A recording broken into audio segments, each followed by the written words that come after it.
అందరికీ నమస్కారం. నేను మీ డాక్టర్ మోతరి, తెలంగాణ భూగర్భ జల శాఖలో రిజిస్టర్డ్ అడ్వైజర్స్ పనిచేస్తూ ఉన్నానండి.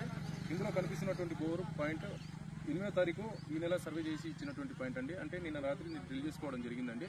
రైతు పేరు వచ్చేసి సురేష్, ఇతని ఊరు వచ్చేసి పెద్దముప్పారం, మండలం దంతాలపల్లి, జిల్లా మహబాద్ అండి. సో ఈ పాయింట్ అయితే నా దగ్గర ఉన్న ఇన్స్ట్రుమెంట్ తోటి, అడ్వాన్స్ టెక్నాలజీ తోటి అయితే సర్వే చేసి ఇచ్చినటువంటి పాయింట్ అండి. దాదాపు 2 నుంచి 2.5 ఇంచుల వాటర్ తోటి అయితే ఎక్సలెంట్ ఈల్డ్ తోటి సక్సెస్ఫుల్ గా బోర్ అయితే పడటం జరిగిందండి. సో సంతోషం. అయితే రైతు మిత్రులారా, మీరు ఖచ్చితంగా జియాలజికల్ ఫార్మేషన్ అంటే జియాలజిస్ట్ ని సంప్రదిస్తే తప్పకుండా ఇలాంటి రిజల్ట్, అంటే క్వాలిఫైడ్ జియాలజిస్ట్ సంప్రదిస్తే తప్పకుండా ఇలాంటి రిజల్ట్ అయితే తప్పకుండా పొందుతారండి. జియాలజిస్ట్ తోని సర్వే చేయించుకుంటే ఖచ్చితంగా మీరు బోర్లు ఫెయిల్ కాకుండా కనీసం అక్కడ ఉండే కండిషన్ మేరకు మీకు అవుట్ ఆర్ రైట్ అనే కండిషన్ లో మీకు ఖచ్చితంగా పాయింట్ ఇచ్చే ప్రయత్నం అయితే జియాలజిస్ట్ చేస్తారు. కాబట్టి జియాలజిస్ట్ పిలిపించుకునే ప్రయత్నం అయితే చేయండి. సో ధన్యవాదాలండి. Thank you.